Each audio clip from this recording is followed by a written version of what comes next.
देवी और सज्जनों नमस्कार।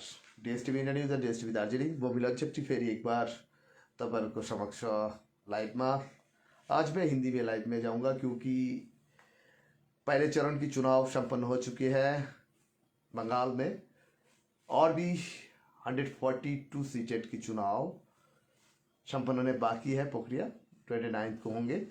तो उसी विषय लेकर आज मैंने आप लोगों के साथ साझा कर रहा हूँ कुछ इम्पोर्टेंट क्लू। बट इस जगह पे आ रहा है, देखिएगा,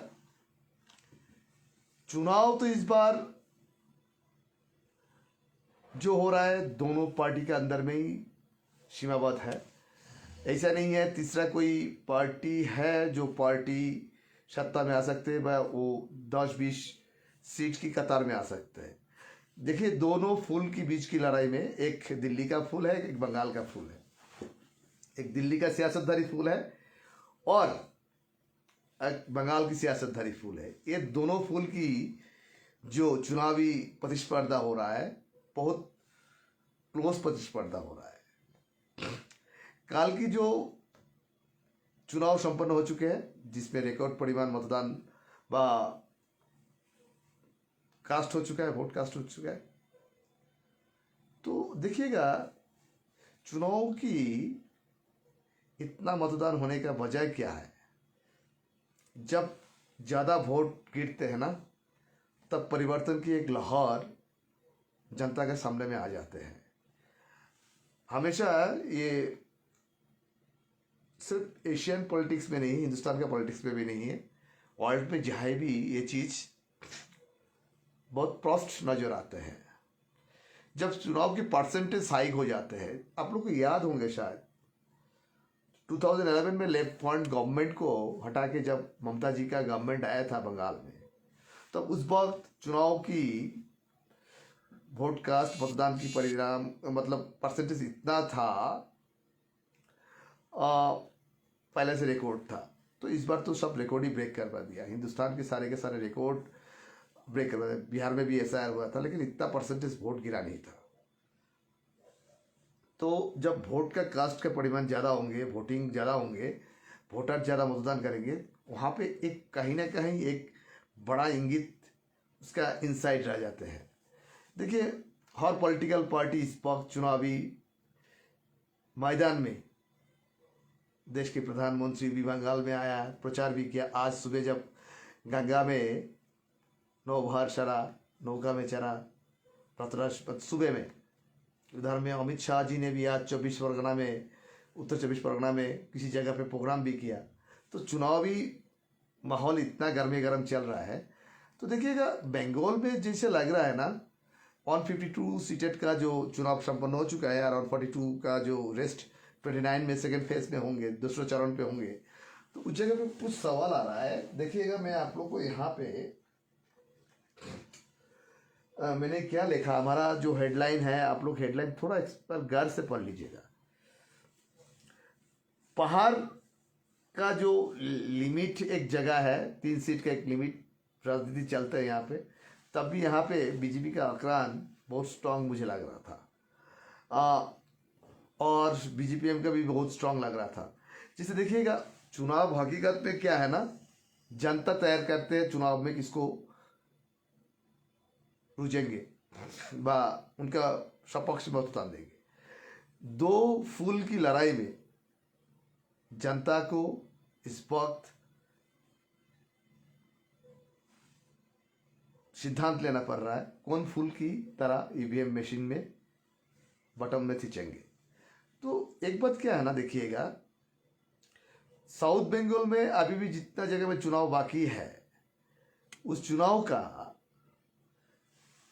अब प्रैक्टिस देखिएगा, अब कैंपेनिंग देखिएगा। जहाँ भी मोदी जी, अमित शाह जी पर बीजेपी का बड़ा चुनावी रैली हो रहा है व मीटिंग हो रहा है, वहाँ पे जनता की उपस्थिति बहुत ज़्यादा नजर आ रहा है। उसी जगह पे टीएमसी का भी कहीं कमी नहीं हो रहा है। तो दोनों प्रतिस्पर्धा बहुत हाई लेवल स्टेक चल रहा है। तो मुझे इस वक्त क्या लग रहा है, देखिए, जब मताधिकार का प्रयोग का मात्रा बहुत ज़्यादा परसेंटेज आ जाता है, उस जगह पे कई चेंजेस का संभावना 60-40 हो जाता है। चेंजेस की संभावना 60 हो जाता है और नॉन चेंजेस का संभावना 40 के आसपास रहते हैं। तो यहाँ पे हम लोग एक आकलन लगा सकते हैं, जो जब चुनाव की मतदाता की प्रयोग अत्यधिक हो रहा है तो उस जगह पे कहीं कुछ भी हो सकता है। क्यों बंगाल में एक ऐसा है ना, बंगाल में कंसेंसस वोटर ज़्यादा है, इन लोग को प्रभावित करना बहुत मुश्किल है, लेकिन हर पार्टी में अपना ब्लाइंड सपोर्टर होते हैं। कांग्रेस का जिस कतार पे इस वक्त बंगाल पे है वो 10 का आंकड़ा भी पार करना कांग्रेस के लिए बहुत मुश्किल है। और लेफ्ट फ्रंट का भी हाल तो और भी खराब है, लेफ्ट फ्रंट आप लोग को मालूम ही है। तो हायराज दोनों फूल के बीच प्रतिस्पर्धा बहुत क्लोज हो रहा है, इतना क्लोज हो रहा है कुछ भी हो सकता है। जैसे हॉर before opinion poll, exit poll में सब ने बंगाल को सियासतधारी पार्टी को आगे रखा था, लेकिन ये भी एक पॉलिटिकल स्टैंड भी हो सकता है। आप लोगों को याद है 2024 में 24-25 में हरियाणा का चुनाव आप देख लीजिए, हर किसी ने एग्जिट पोल किया था, ओपिनियन पोल किया था, हरियाणा में कांग्रेस का सत्ता बन रहा है। तो वहाँ पे सत्ता आया, फिर बीजेपी लौट के आया। तो क्या है ना, बंगाल में सब एग्जिट पोल, ओपिनियन पोल जितना भी है, सब सारे के सारे इस वक्त टीएमसी की फेवर में दिखा रहा है। तो कहीं हरियाणा का जो पिक्चर है वो पिक्चर तो यहाँ पे नहीं आएंगे। कुछ परसेंटेज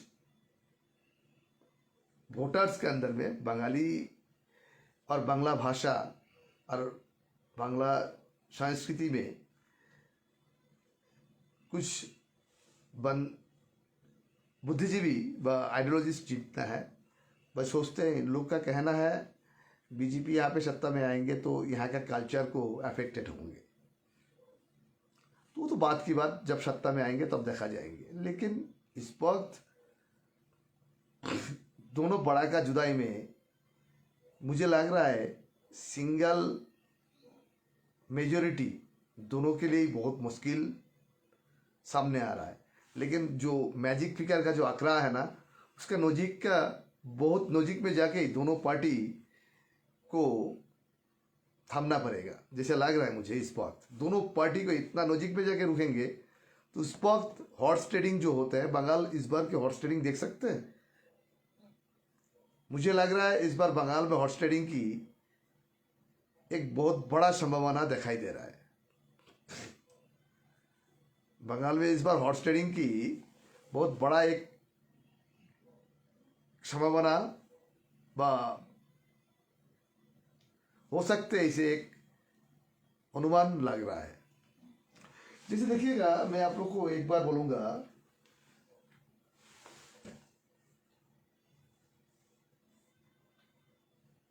यहां से मैंने जब यहाँ पे कुछ पॉइंट नोटेट किया,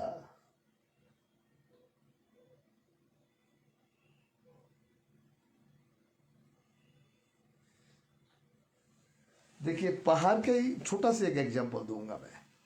दार्जिलिंग पहाड़ में बीजेपी ने कुछ भी उपलब्ध नहीं कराया है, तब भी यहाँ का आदमी बारंबार बीजेपी को वोट दिया था। इस बार क्या किया वो जब परिणाम आएंगे तभी पता चलेंगे। वैसे ही सोच लीजिए, बंगाल में परिवर्तन जो 2011 में आया था, लेफ्ट गवर्नमेंट की इतना लंबा शासन के बाद, उस तरह का इस बार कोई इक्विजेशन दिखाई दे रहा है। मुझे 3 कारण यहाँ पे मेंशन करना पड़ेगा, 3 रीजन हो सकता है। एक तो वोटिंग का परसेंटेज बहुत ज़्यादा है। जैसे ममता जी का कहना है, जो वोट क्यों दे रहा है, एनआरसी एसआईआर के बाद एनआरसी करेंगे, एक चीज़ उन्हें कह रहा है, मतगणना जनगणना करेंगे, उसके बाद एनआरसी करेंगे। इसी वजह जनता डर से वोट दे रहा है। और जब डर से वोट दे रहा है तो वोट उनके सपक्ष में जाएंगे। और बीजेपी के नेता लोग का कहना है जो परिवर्तन का जो लहर जनता, बंगाल की जनता अपनाया, उसकी वजह से वोट की परसेंटेज उनका सपक्ष में जा रहा है, इतना वोट। तो देखिएगा इस बार तो पहले चरण के चुनाव बंगाल तो रिकॉर्ड तोड़ दिया, जो इतना परसेंटेज वोट आजाद हिंदुस्तान में कोई भी स्टेट में पहली बार हुए हैं। जब 2011 में परिवर्तन बंगाल में हुआ था, दिल्ली में आप लोग याद किए होंगे, जब आम आदमी पार्टी सत्ता में आया था, तो उस वक्त भी वोट का परसेंटेज बहुत ज़्यादा था। तो मतलब जो नया वोटर्स, एग्जिस्टिंग वोटर्स, जिन लोग पुराना वोटर्स है, महिला वोटर्स है, वोट की ओपिनियन पोल और एग्जिट पोल डिफरेंट तरह के होते हैं, डिफरेंट लेयर में वो काम होते हैं। तो हर लेयर में बड़ा बड़ा कंपनी जो है, सारे के सारे उन लोग दिखाया था जो बंगाल में एज इट इज़ वही रहेगा। बट हम लोग का थोड़ा से, मेरा मिलन छेत्री का पर्सनल ओपिनियन है ये, कहीं ना कहीं मुझे लग रहा है इतना परसेंटेज वोट जब कास्ट हुआ है तो कहीं एक आशंका हो सकता है परिवर्तन तो देखिए दोनों तरफ ही बोल रहा है परिवर्तन। ऑल इंडिया तृणमूल कांग्रेस बोल रहा है दिल्ली में परिवर्तन चाहिए, बीजेपी बंगाल में परिवर्तन के लिए इन लोग जोर कदम से प्रचार कर रहा है। तो ये दोनों का जो एक कॉम्बिनेशन है, परिवर्तन और सबके पास ही है। ये बात सही है, लेफ्ट गवर्नमेंट की टाइम और इस वक्त ममता जी का टाइम में बंगाल में डेवलप का बहुत सारे डिफरेंस है। लेफ्ट के पास जितना भी लोन था जनता जनार्दन के ऊपर, इस गवर्नमेंट के ऊपर में अधिक हुआ। काल का दिन में परिवर्तन होकर बीजेपी भी आएंगे बा कोई भी आए, उस वक्त लोन की परिणाम और भी बढ़ेंगे क्योंकि लोन घटने का कोई रास्ता हम लोग नहीं देख पा रहा है। क्योंकि हर पार्टी, सेंट्रल गवर्नमेंट हो, स्टेट गवर्नमेंट हो, और हर पॉलिटिकल पार्टी अपना औदा करने के लिए लिमिट नहीं रख रहा है, अनलिमिटेड औदा कर रहा है जनता जनार्दन के सामने में, अनलिमिटेड औदा कर रहा है। ये अनलिमिटेड औदा कैसे निभाएंगे वो तो सियासत में जाने के बाद ही पता चलेगा। जैसे दिल्ली में, बिहार में जो औदा भारतीय जनता पार्टी ने किया, कितना निभा पाया, वो लेकर बहुत आदमी कंफ्यूज्ड है। दिल्ली में जैसे 3,000-2,500 का जो बात कहा वो अभी तक फुलफिल नहीं हो पाया, ये तो देखा हुआ बात पूरा क्लियर है। बिहार का भी कुछ सब्जेक्ट आ रहा है, तो देखिएगा कहीं इस बार दोनों का रेस में कांग्रेस का जो 10 सीट का आकलन हम लोग कर रहे हैं ना, आसपास 1 से 10 के अंदर में, वो 10 सीट बहुत तो अहमियत नहीं होंगे।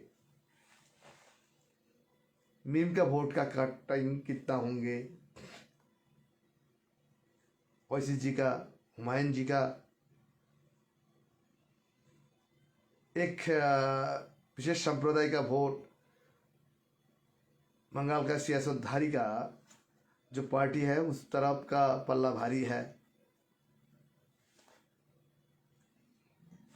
तो इसी कैलकुलेशन बहुत टफ लग रहा है। लेकिन और देखिए आज हो गया 24 तारीख, 25, 26, 27 और 3 दिन ऑफिशियली कैंपेनिंग का वक्त है बंगाल में। तो देखना अभी बाकी है 3 दिन का कैंपेनिंग क्या सिस्टम से चल रहा है। देखिए नेशनल मीडिया जितना भी है उनका प्रचार की झार, प्राइम मिनिस्टर जहाँ जाएंगे वहाँ तो रहेंगे ही। बंगाल भी पे जितना भी चैनल है वो भी प्राइम मिनिस्टर को भी दिखा रहा है, इधर में बीजेपी को भी दिखा रहा है, इधर में राज्य की सत्ताधारी पार्टी का जो चीफ है ममता बनर्जी का भी प्रचार दिखा रहा है, ओबीसी जी का भी प्रचार दिखा रहा है। तो ये दोनों बड़ा जुदाई का अंदर में ना क्या डिफरेंस आ रहा है, ये डिफरेंस हम आप लोग को काल सजा करेंगे। क्यों, मैंने ये स्टडी भी जब चुनाव पहले चरण के हो चुके थे उसके बाद लाइव में आया था, कुछ शब्दों का कहा था मैंने, शब्दों के से आप लोग मिला लीजिएगा क्या है। क्यों आजकल मैंने काफ़ी लाइव में आ रहा हूँ, हर दिन ही आ रहा हूँ बोल सकते हैं आप लोग। पहले चुनाव के बाद मुझे काल तक जो था इक्विजेशन, अभी कंफ्यूज्ड इक्विजेशन है, ये 27 तारीख तक का ना क्लियर हो जाएगा, ये कंफ्यूजन क्लियर हो जाएगा। वेव किस तरफ कूद रहा है हम देखिएगा। फर्स्ट चरण चुनाव से पहले बंगाल चुनाव लेकर कुछ भी नहीं शब्द प्रयोग किया, सिर्फ दार्जिलिंग कंसेंटेंस था, इवन नॉर्थ बंगाल को भी टच नहीं किया। इस पर क्यों टच कर रहा हूं,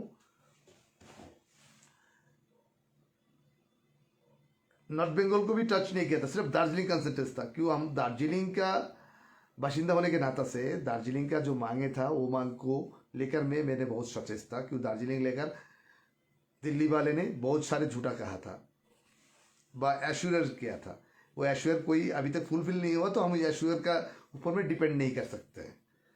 हमको ठोस कुछ चाहिए व दार्जिलिंग को कुछ ठोस कुछ चाहिए, तो इसी वजह से मैंने दार्जिलिंग का कंसेंटेंस था। लेकिन इस वक्त दार्जिलिंग में चुनाव का माहौल खत्म हो गया, उत्तर बंगाल की खत्म हो गया, तो पश्चिम बंगाल का जो चुनाव का माहौल है उस लेकर हम बात क्यों कर रहा है, ये लार्जेस्ट इंटरेस्टेड है, लार्जेस्ट इंटरेस्ट है वेस्ट बंगाल का बाशिंदा होने के नाते में, लार्जेस्ट इंटरेस्ट में और एक पत्रकारिता होने के नाते में मुझे लगता है इस विषय लेकर मुझे बोलना, दो शब्द बोलना बहुत आवश्यक है। तो इसी वजह से मैंने आज ये शब्द प्रयोग कर रहा हूँ। तो देखिएगा मैंने क्या बोल रहा था, नेशनल मीडिया जितना भी है, जहाँ पे प्रधानमंत्री, गृह मंत्री वहाँ पे प्रचार में जाएंगे, उन लोग तो फोकस करेंगे। स्टेट बेस्ड जितना भी मीडिया है वो भी वहाँ पे जाएंगे। नेशनल बीजेपी का प्लस पॉइंट क्या हुआ, नेशनल मीडिया प्लेटफॉर्म जितना भी है उनकी तरफ की ज़्यादा भीड़ है। और ममता जी का पार्टी का जो है टीएमसी का, उसमें स्टेट लेवल का जितना भी मीडिया है वो वहाँ का प्रचार दे रहा है। लेकिन बंगाल में अभी भी 100% आदमी हिंदी उतना डीपली अंडरस्टैंड नहीं है, देहात में भी उतना अच्छा नहीं है। भाषा एक बहुत बड़ा महत्व रखते हैं, भाषा में, अपना भाषा में प्रचार करना जितना आसान होता है, आप दूसरे स्टेट में जाके दूसरा लैंग्वेज में जब प्रयोग करेंगे उसमें बहुत कुछ फर्क आ जाते हैं। ये एक जगह में बीजेपी का पास कमियां है। बीजेपी के पास बंगाल में जितना भी लीडर है वो लीडर भी बंगाली लीडर भी है, हिंदी भाषी लीडर भी है, हर पार्टी में भी हिंदी भाषी लीडर है, बहुभाषी लीडर है, टीएमसी में भी बहुत सारे हिंदी भाषी लीडर है। तो देखिएगा ये जो सारे है ना, मैंने पहले ही बोला था बंगाल सोच के वोटिंग करते हैं। बंगाल का जनता, बंगाल को 60% नहीं 70% जनता सोच के वोटिंग करते हैं और 30% जनता इमोशनली वोट करते हैं। कि वो अपना पार्टी का कैडर होता है, अपना थिंकिंग लेके चलता है, उनको वोटिंग होता है। लेकिन 70% वोट जो होते हैं बंगाल में, बहुत डीप थिंकिंग करके इन लोग वोटते हैं। इन लोग आगे भी सोचते हैं, आगे सोच के वोटिंग करते हैं। तो इस जगह पे देखिए, जब आगे सोचने वाला में है ना यूथ वोटर्स में, इस वक्त मुझे जो लग रहा है बीजेपी एक बहुत बड़ा प्रभाव विस्तार कर लिया, जो टीएमसी ने उतना प्रभाव विस्तार नहीं कर पाया। मुझे ये अपना ओपिनियन है, इसमें कोई दल, कोई पार्टी के साथ मेरा कोई संबंधी व ताल्लुकात की बात नहीं है। तो बीजेपी 2 जगह में, 3 जगह में एडवांस दिखा रहा है। कैसे एडवांटेज है इन लोग का, एक तो राष्ट्रीय मीडिया उनका पीछे में है, एक तो यूथ वोटर को उन लोग आसानी से समझा सका है। और एंटी कम्बेंसी, गवर्नमेंट का जो एंटी कम्बेंसी होता है हर वक्त होता है, क्योंकि बंगाल में सियासत में प्लस 15 ईयर से ममता जी का गवर्नमेंट है, तो उसी जगह में एक एंटी कम्बेंसी व सरकार विरोधी, प्रतिष्ठान विरोधी एक हवा चलते हैं, हर स्टेट में चलते हैं। वो नेशनल इलेक्शन में भी चलते हैं, लेकिन तब भी जनता सोचते हैं जो एज इट इज वही रखना है कि चेंजेस की मोड़ घुमाना है। तो अभी इस वक्त बंगाल की चुनाव देश की एपिक सेंटर हो चुका है। हर स्टेट नज़र रख रहा है बंगाल के ऊपर में कि क्या हो रहा है, क्या बीजेपी सत्ता पे आएंगे कि जो ममता जी सरकार पे रहेंगे एज इट इज। इस कंफ्यूज तो दूरी कर सकते हैं 4 मई को दिन करीबन 2 बजे के आसपास वो क्लियर हो जाएगा। तो अभी तक का जो आंकड़ा है मुझे लग रहा है ज़्यादा कोई डिफरेंस ये दोनों बड़ा पार्टी का अंदर में नहीं है, उतना ज़्यादा भी नहीं है। मतलब मैसिव क्लीन स्वीप करेंगे ऐसा कुछ भी नहीं है, ऐसे कुछ भी नहीं है क्लीन स्वीप का। मतलब कटे के टक्कर हो रहा है। 19 और 20 का टक्कर हो रहा है, 19 का 20 ये इसका टक्कर चल रहा है। तो इस जगह पे आप लोग सोच लीजिएगा क्या कर सकते हैं जनता जनार्दन। एक दार्जिलिंग जिला का छोटा उदाहरण दूं, सिलीगुड़ी दार्जिलिंग जिला का एक हिस्सा है। यहाँ पे सेंट्रल लीडर कितना आया, प्रधानमंत्री तक आया, अमित शाह आया, हेमंत बिश्व शर्मा आया, योगी आदित्यनाथ जी आया, और कौन सी लीडर नहीं आया एक जिला में। इतना बड़ा बड़ा स्टार कैंपेनर, मतलब उस जिला का जो आम आदमी है ना उनका दिमाग तो ऐसे घूम जाएंगे। तो उसी आधार से टीएमसी में 2 स्टार कैंपेनर को आदमी ऑल ओवर इंडिया में पहचानते हैं। कौन कौन बताइए जरा। एक ममता जी है और एक अभिषेक जी है। ये 2 का लड़ाई हो रहा है। करीबन 18 स्टेट का मुख्यमंत्री, सारे home central minister, even prime minister, ये दोनों का जीत हो कि एक बड़ा पार्टी की बड़ा एक हिस्सा का जीत हो, वो तैयार करेंगे जनता 29 तारीख को। तो आपको तक के लिए विदाई लेना चाहूँगा। मैं मिलन छेत्री। जय हिंद, जय भारत, भारत माता की जय, वंदे मातरम।